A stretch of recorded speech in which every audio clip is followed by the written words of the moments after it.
말씀은 하박국서입니다. 하박국 2장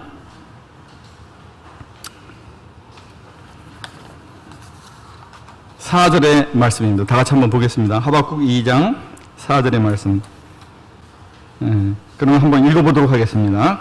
구약 1303년 하박국 2장 4절 다 같이 시작.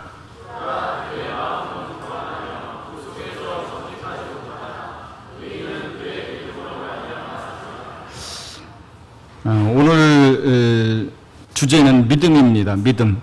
여기 이제 하박국서 2장 4절의 하반절에서 말씀한 것처럼 이 하나님께서 낫게 하시고 인정하시는 의인은 믿음으로 말미암아 산다라고 이렇게 말씀하십니다.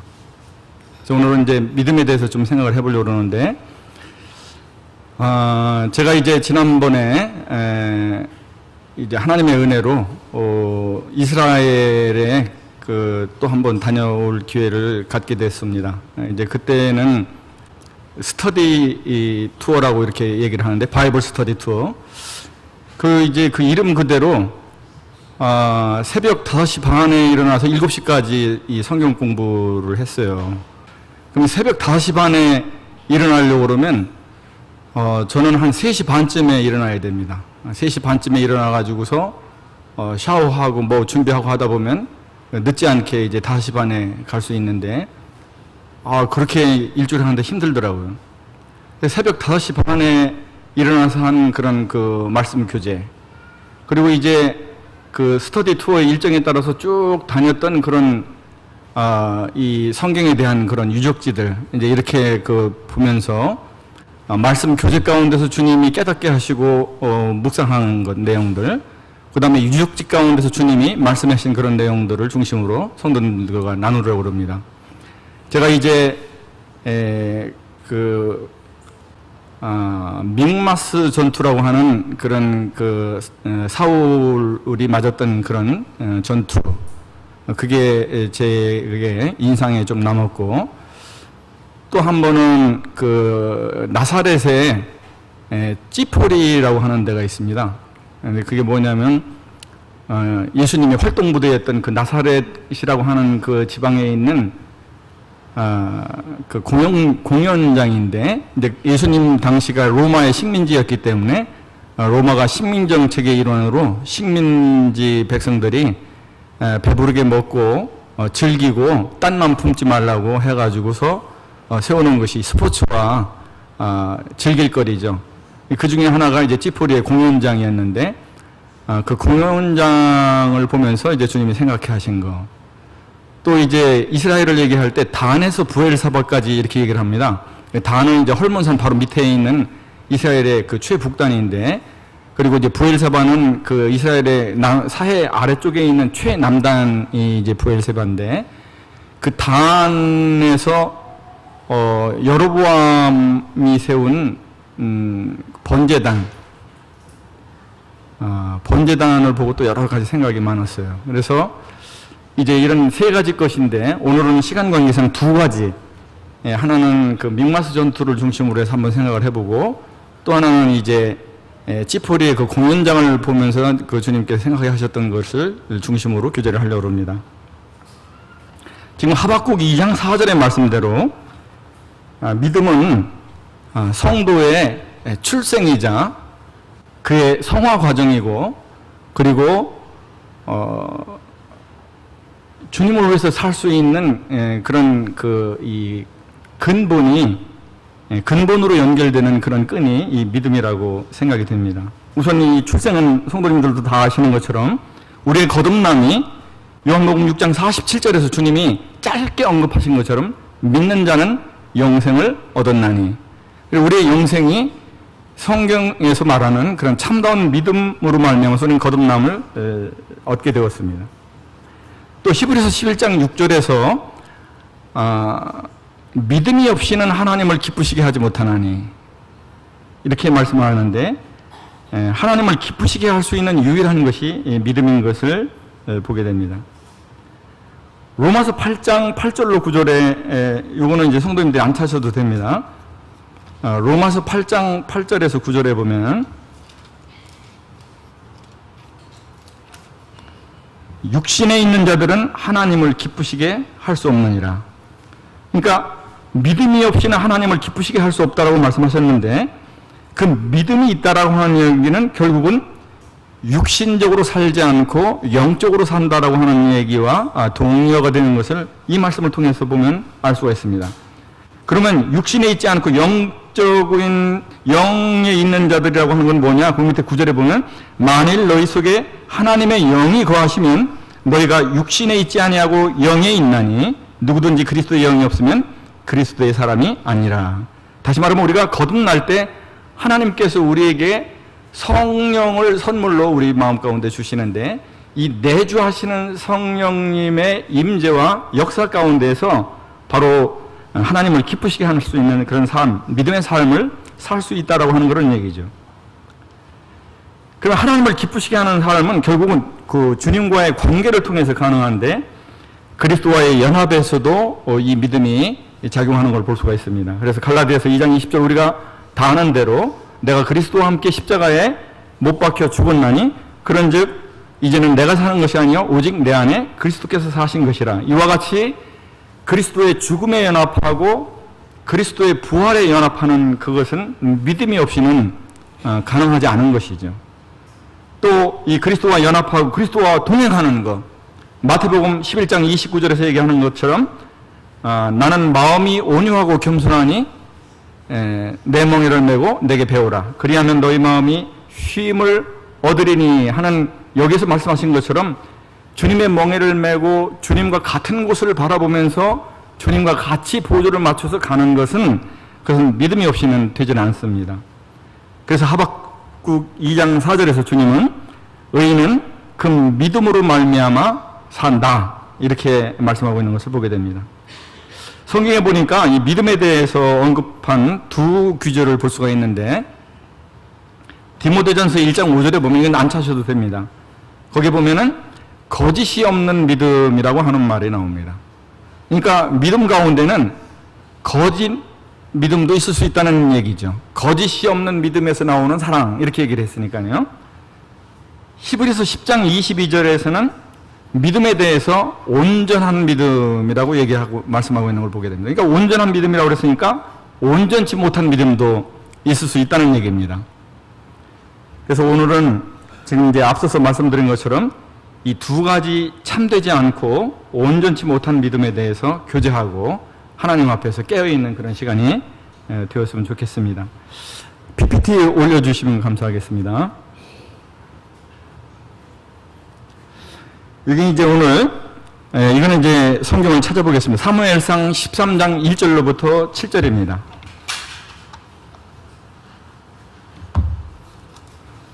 오늘 PPT는 딸랑 요거 한 장입니다. 그리고 이제 전부 다 말로만 할 겁니다.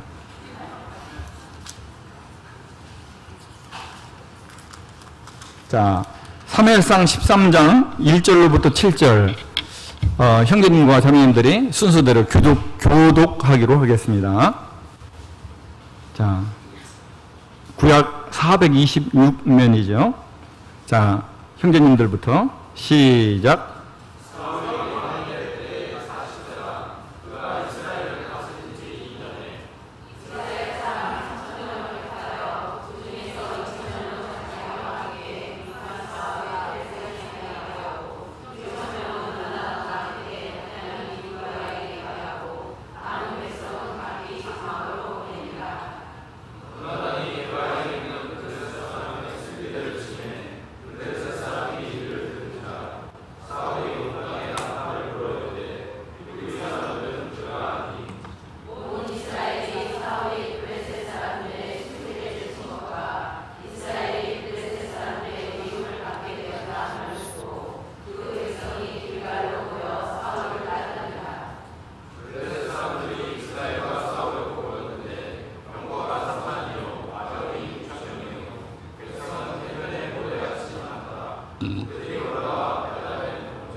네, 감사합니다. 여기 보면 게바라는 데가 나옵니다. 요 게바라고 하는 데가 나오는데 요 게바가 이스라엘 땅 아닙니까? 이거 베냐민 지파 땅인데, 근데 요 게바에 블레셋 수비대가 있다는 겁니다. 요 사무엘상 10장 5절을 잠깐 그 앞에 거를 보겠습니다. 자, 제가 읽겠습니다. 그 후에 내가 하나님의 산에 이르리니 그곳에는 블레셋 사람들의 영문이 있느니라. 사울이 이 왕으로서 활동할 초기에 이스라엘이 어떤 상태에 있었냐 그러면 블레셋의 통치하에 있었다는 증거입니다. 그래서 블레셋 사람들이 요 게바에 말하면 조선 총독부처럼 이스라엘을 관할하고 통치하고 감시하는 그런 센터를 요 게바에다 둔 겁니다. 사울이 왕이 되고 자기가 뭔가를 국민들에게 좀 보여줘서 왕권 확립도 하고 국민들로부터 칭송을 받아야 되겠는데, 그러려면 요 게바에 있는 요 블레셋 수비대가 이게 눈에 가신 겁니다.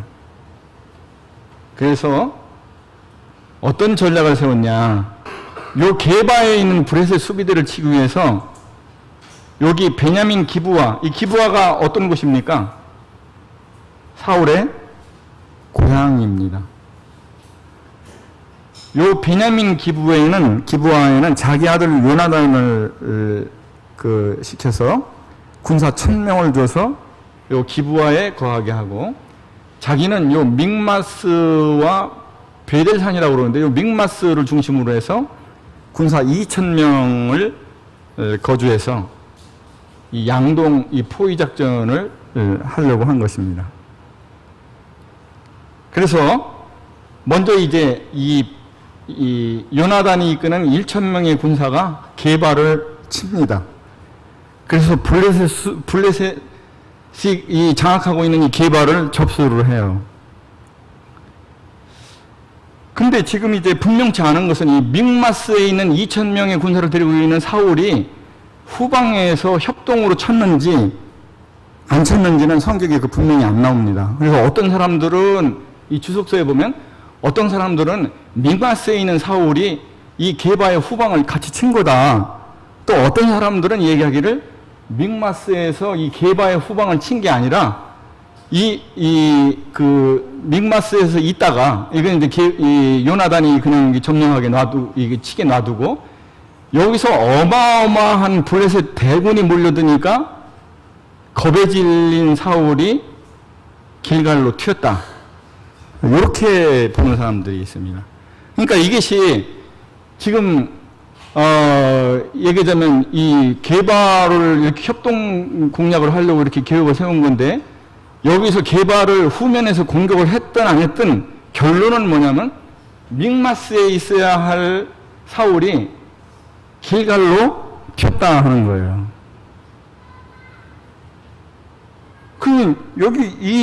여기 주변에 믹마스를 해서 중심에 여러 성읍들이 있을 텐데 왜 하필 사울은 그 많은 장소 중에서 길갈로 튀었겠나. 성경에 보면은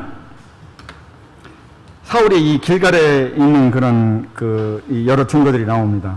사무엘상 13장 4절에도 보면은 여기 사람의 미움을 받게 되었다 함을 듣고 그 백성이 길갈로 모여 사울을 따르니라. 사울이 길갈에 있었던 거죠. 사울에 있는 길갈을 따르는 겁니다.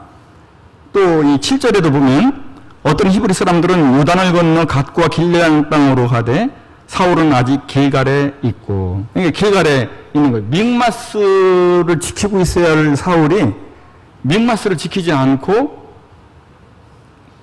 길갈로 튄 겁니다. 그리고 거기서 뭘 하냐 그러면은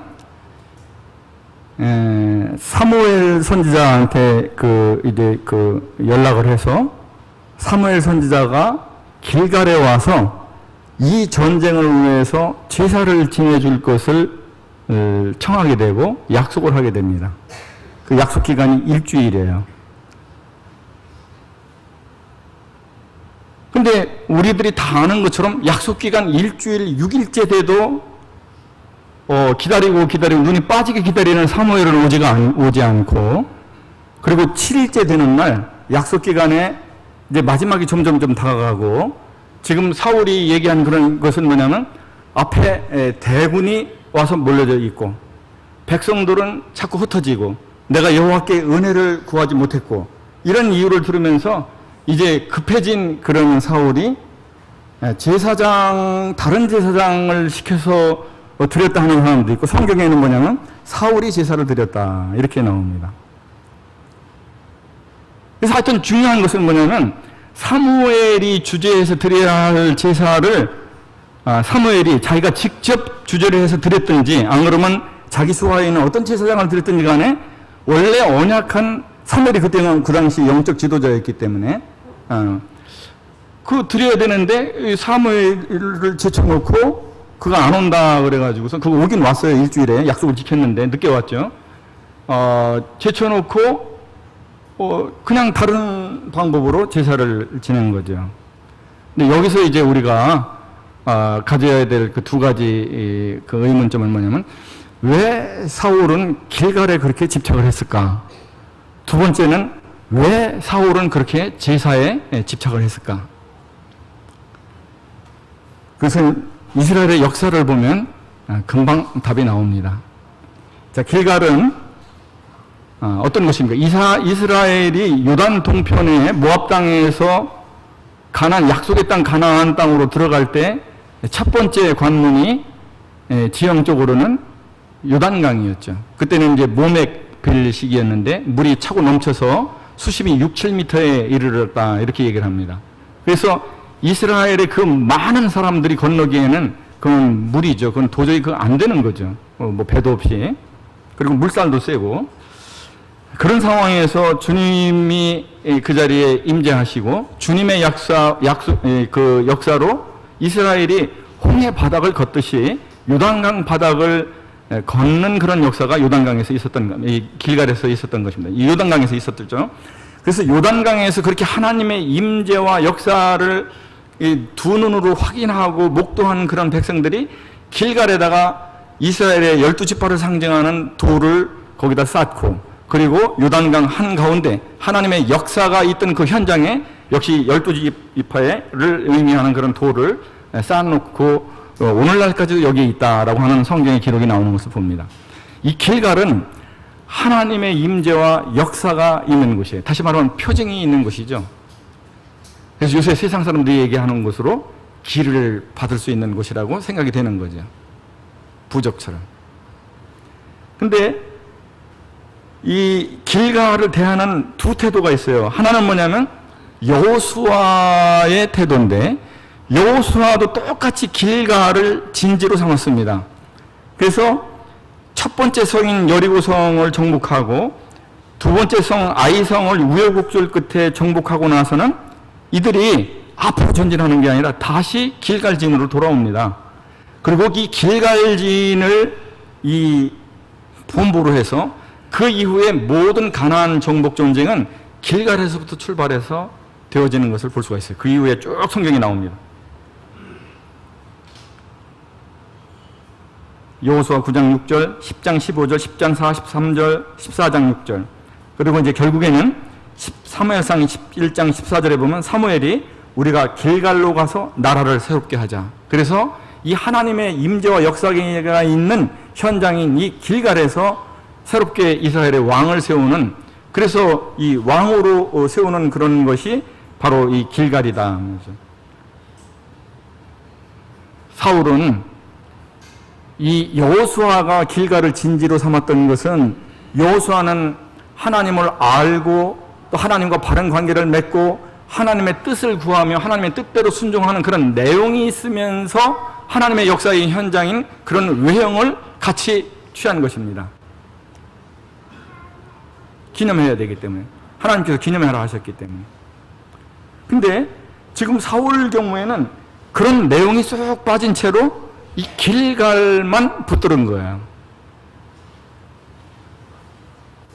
그래서 이 사울은 길갈에 집착했고, 또 그가 왜 그렇게 제사에 집착했냐? 그것은 아까도 말씀드렸지만 이스라엘 역사를 보면 답이 나온다 말씀드렸는데, 이 사무엘이 리더로서 이겼던 그 미스바 전투가 그 해답입니다.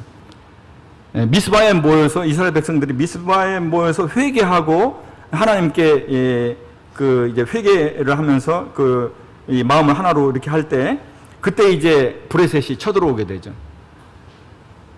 그때 사무엘이 하나님 앞에 번제를 드리고 하나님 앞에 제사를 지냅니다. 그러니까 그 쳐들어왔던 그 브레셋 군대 진영에 하나님께서 큰 우레를 벌하시면서 그들이 자중질환을 일으키고 그들이 패퇴해서 그들이 진 것을 보게 됩니다. 이 똑같은 그런 이 제사를 보고 이스라엘에서 두 부류의 사람이 이것을 보고 배웠어요. 한 부류는 다윗과 요나단이고 또 한 부류는 사울입니다. 다윗과 요나단은 이 사무엘의 이 승리를 보면서, 이 전쟁이 이 군사의 수의 많고 적음에 달린 게 아니구나. 이 전쟁은 하나님께 달린 거구나. 누구든지 하나님의 마음에 합한 그런 그 자세로 하나님의 말씀에 순종하는 삶을 살면 하나님께서 함께 하시고, 그것은 외적인 환경과 수의 많고 적음과는 상관없이 하나님께서 승리로 이끄시는구나 하는 것을 그 다윗과 요나단은 배운 거죠. 근데 사울은 그런 그 내용은 다 그것은 이 주목이 안 되고 그것은 이제 없고 그냥 외형만 붙드는 거죠. 제사 지내니까 전쟁에서 이기는구나. 길갈에서 진지를 삼아서 가면 모든 일이 형통하구나. 이렇게 된 것이죠.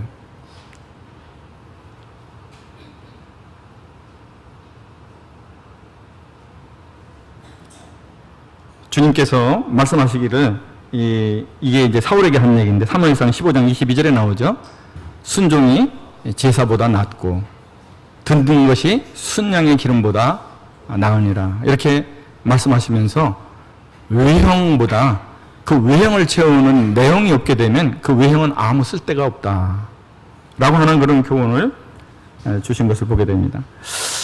여기서 이제 우리는 하나 요나단의 신앙을 좀 한번 보게 되는데, 이게 이 길갈로 도망쳤던 그런 그 사울이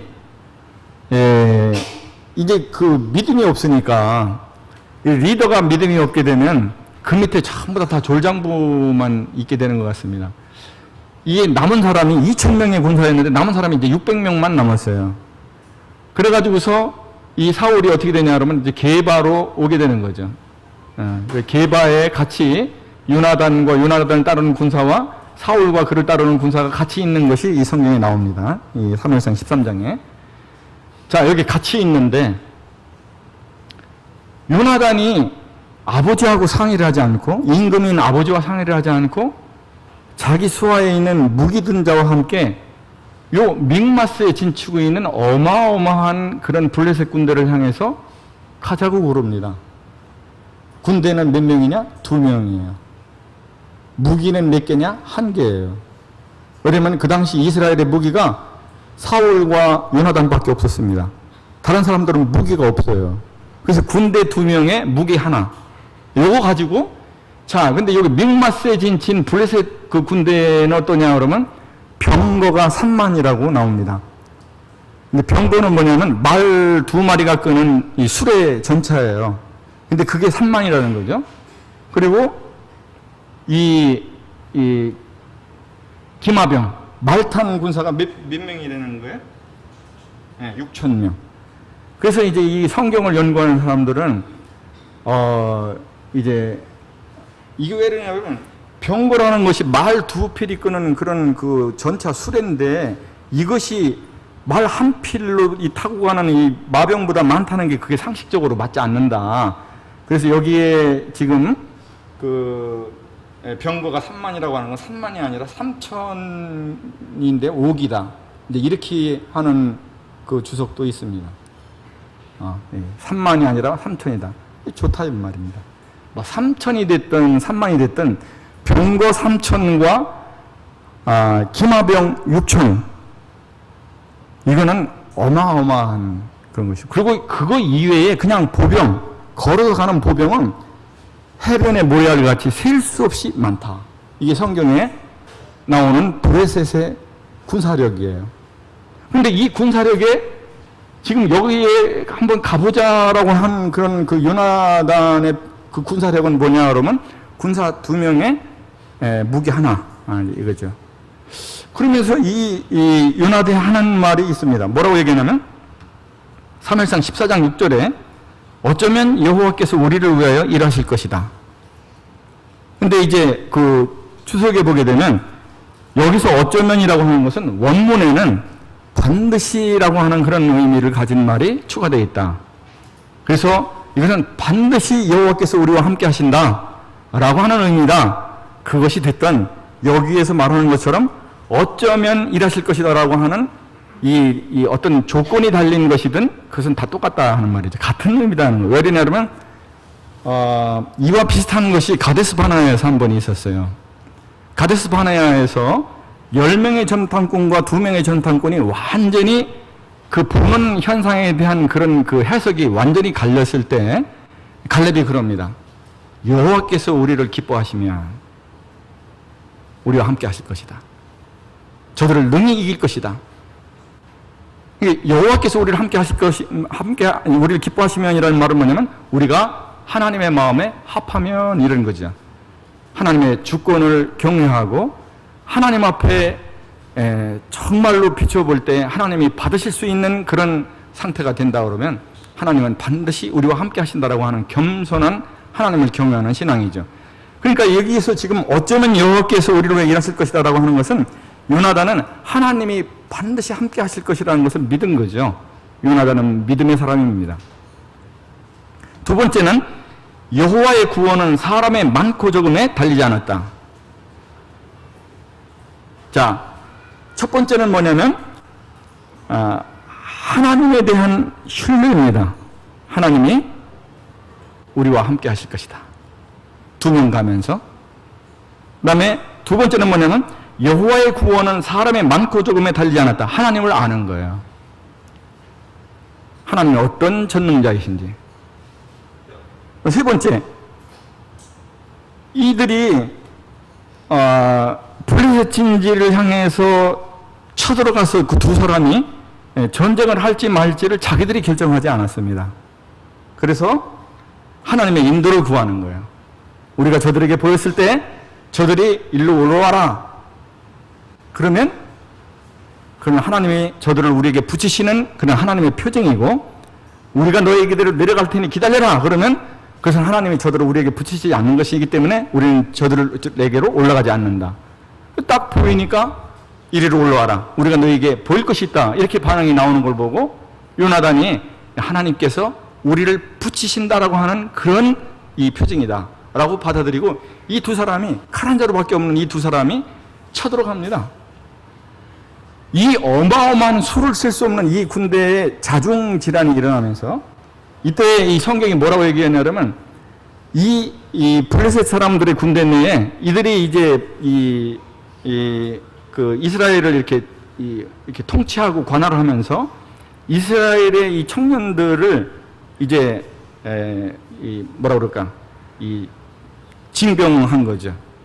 자기들의 군사를 채우는 그런 징병을 해서 이들 군대 내에 이스라엘 사람들이 섞여 있었던 거예요.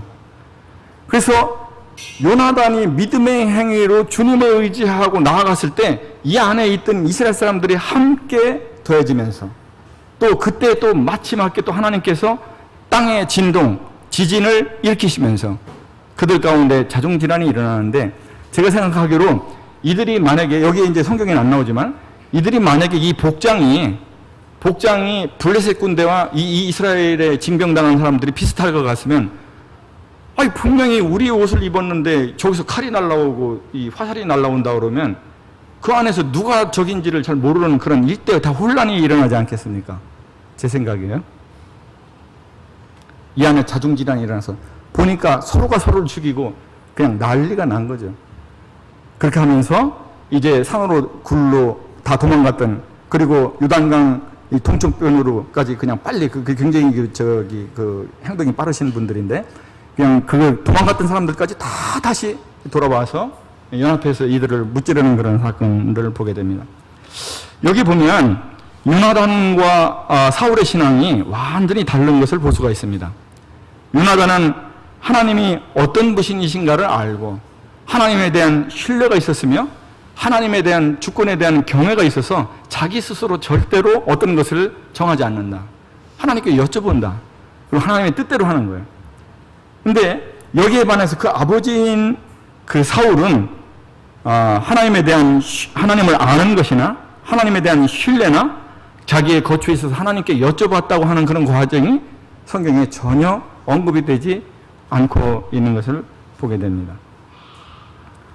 다시 말하면 여호수아나 사무엘이나 요나단은 한결같이 공통점이 있는데, 그들은 뭐냐면 하나님을 알고 하나님과 올바른 관계가 형성이 되어 있는 거죠. 하나님과 올바른 관계는 뭐냐면 하나님을 경외하는, 그래서 하나님의 주권 밑에 항상 있고 자기 스스로 주도적으로 어떤 것을 하지 않는, 그리고 하나님을 신뢰하고 의지하는 이러한 내용이 있었습니다.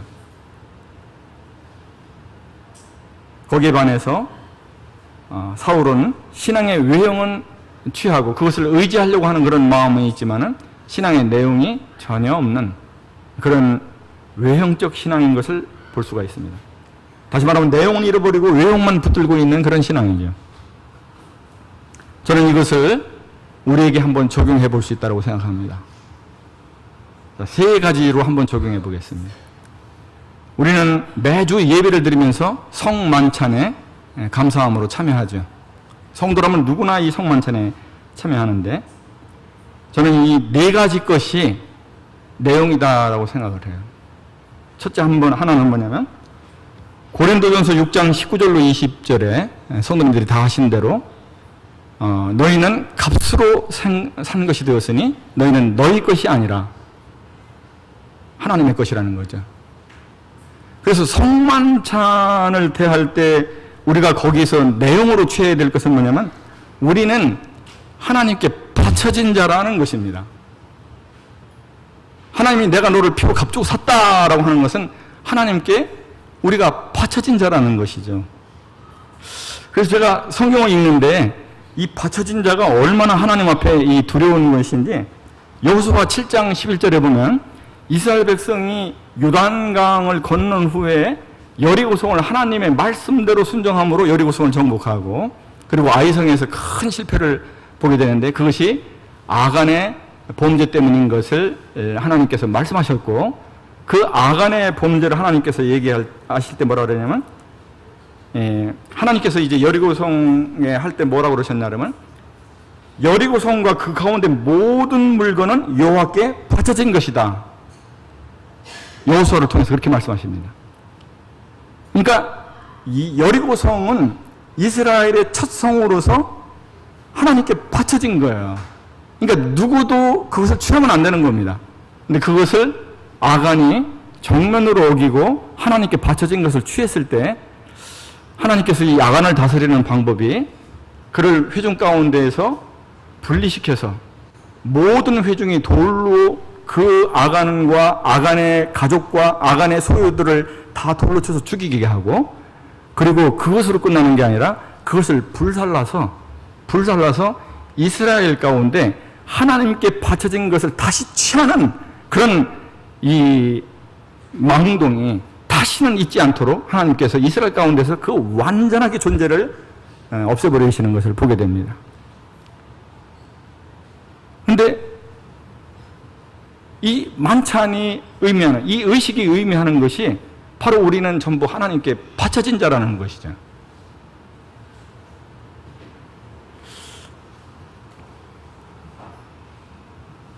두 번째는 고린도전서 11장 24절, 이건 찾아보겠습니다. 시간 관계상 제가 읽겠습니다. 축사하시고 떼어 이르시되 이것은 너희를 위하는 내 몸이니 이것을 행하여 나를 기념하라. 여기 24절에 보면 떼어라고 하는 말이 나옵니다. 그래서 우리는 우리가 다 알고 있어요. 이 한 몸으로 기념하는, 주님의 몸으로 기념하는 이 떡이 잘게 잘라져서 성도에게 이렇게 나눠지죠. 하나님의 생명이 우리 성도에게 골고루 나눠지고, 그것은 한 근원에서 나왔으며 그것을 먹는 모든 성도는 하나다 라고 하는 그런 의미로 우리가 보통 이것을 봅니다. 또 한 면으로 보면 그것은 우리 면에서 보는 거고, 또 한 면으로 보면은 하나님께서 우리에게 생명을 얻게 하시기 위해서 하나님이 하시는 일은 뭐냐면 그 아들을 부신 것이죠. 우리 주님도 우리에게 생명을 주시기 위해서 자기 몸을 부신 것이죠. 그래서 이 성만찬에 참여한다라고 하는 것은 우리 자신이 부셔진 자로 주님께 부름을 받았다라고 하는 의미를 갖고 있습니다. 그것이 하나님의 말씀 가운데 증거되는 그런 말씀은 뭐냐면 너희 중에 누구든지 나를 따르려거든 자기를 부인하고 자기 십자가를 지고 나를 쫓을 것이니라. 자기를 부인하고, 이것이 부셔진 자입니다. 부셔진 자로 부름을 받았다는 거예요, 우리가.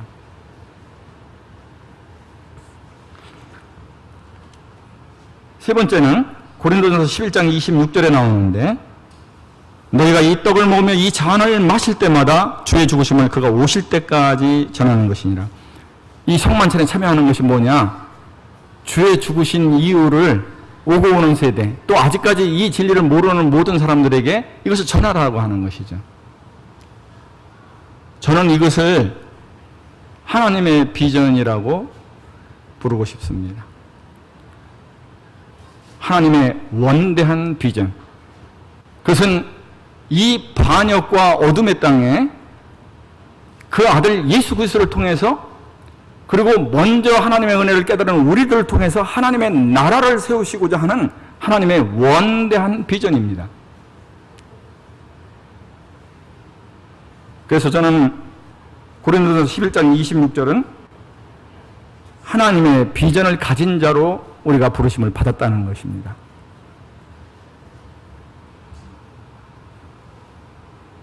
그리고 네 번째는 이러한 모든 것을 우리 안에서 실제화시키고, 이것이 단회적이거나 얼마 가다가 끝나는 것이 아니라 이것이 주님 다시 오실 때까지 지속될 수 있는 그런 동기와 원동력이 뭐냐? 그것은 역시 십자가 안에서 주어지는 날마다 우리의 필요를 채우시고 능히 남는 그런 주님의 사랑이죠. 성만찬에 참여할 때마다 날마다 우리는 주님의 사랑을 성령 안에서 부음을 받아야 됩니다. 만약에 우리가 성만찬을 이러한 내용이 없이 성만찬에만 참여한다 그러면 사울의 그것과 다를 바가 하나도 없는 것입니다.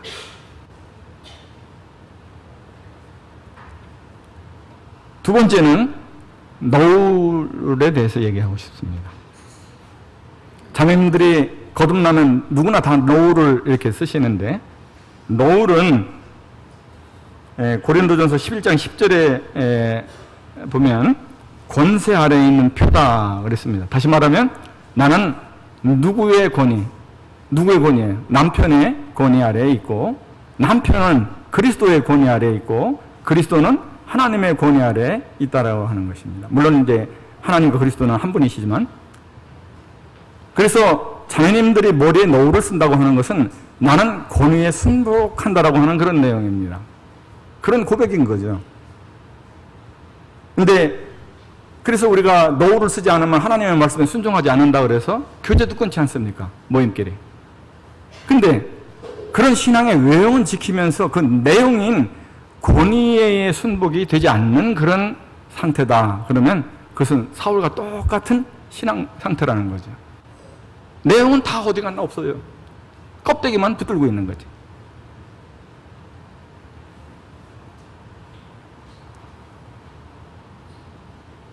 세 번째는 침례를 생각해 보려고 합니다.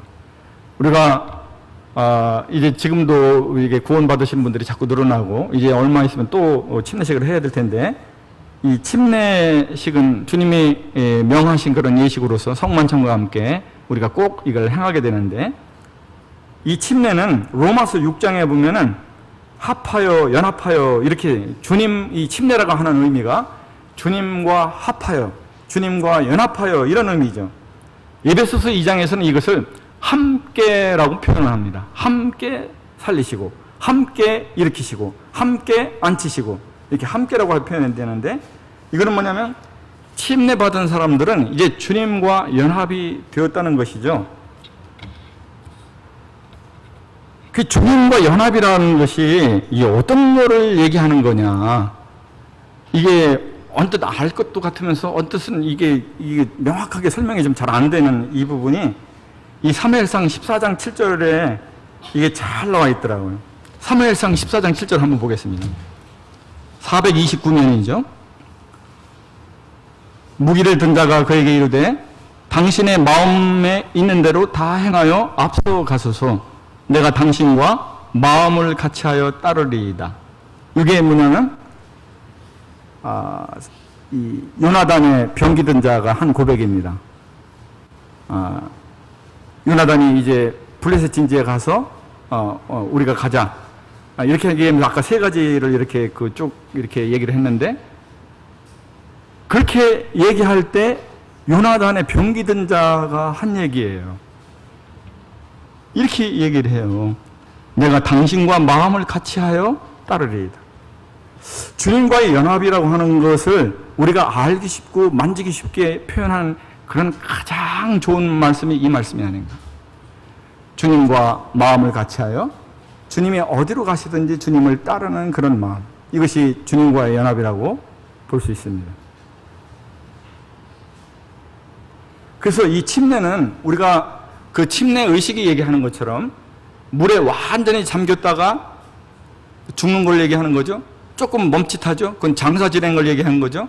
이렇게 나오게 되면 이제 부활한 걸 얘기를 하는데, 주님과 함께 죽고 장사 지내는 것은 이제 그리스도 없이 살아가던 나의 옛 생활 방식, 옛 마음, 옛 생활 방식, 옛 가치관은 다 이제 내게서 떠나가고 나는 죽었다 하는 그런 내용이고, 이제 이렇게 다시 물 가운데 일어나는 것은 나는 이제 내 안에 성령님이 거하시는 사람으로, 주님과 연합된 사람으로 이제 주님과 마음을 같이하여 주님이 어디로 가시든지 주님과 함께 주님을 따르는 그런 사람이 되었습니다라고 하는 그런 마음의 변화에 대한 공중 앞에서의 표현입니다. 침례가. 그래서 그 의식에 참여한 사람들은 실제 이 BC와 AD가 명백해야 되는 것이죠. 과거에 그리스도 없이 살던 나 혼자의 독자적인 삶은 이제 죽었고, 주님과 함께 살아서 요나단과 같이 하나님을 알고, 그리고 이 하나님의 어떠신 분인가를 알고, 그리고 하나님께 대한 그런 신뢰가 있고, 그리고 하나님을 신뢰하는 그런 하나님을 의지할 줄을 알고, 그리고 자기 주도적 삶이 아니라 이제는 성경의 말씀을 통해서 성령님이 인도하시는 대로 따라가는 그런 성령의 인도를 받는 그런 새로운 삶이, AD의 삶이 시작된 것이죠. 그래서 침례를 받고 나서 여전히 과거의 삶, 과거의 마음, 과거의 가치관을 따라 산다면 그것은 사울의 신앙과 똑같은 것이죠. 외형은 붙드나 내용은 온데간데 없고 거죽만 붙들고 있는 아무런 의미가 없는 그런 종교 행위로 전락돼 버리고 말 것입니다. 저는 이 이외에도 여러 가지를 우리에게 적용시킬 수 있지만, 우리가 주님과 바른 관계를 갖지 않으면 우리의 신앙은 순간적으로 외형만 붙든 껍데기 신앙이 될 수가 있고, 또 다음번에 우리가 교제하려고 하는 그런 외식하는 신앙으로 떨어질 수밖에 없는 것이 우리다. 하나님과의 바른 관계를 맺어야 되는데 다음번에 맺도록 하겠습니다. 오늘 여기까지 하겠습니다.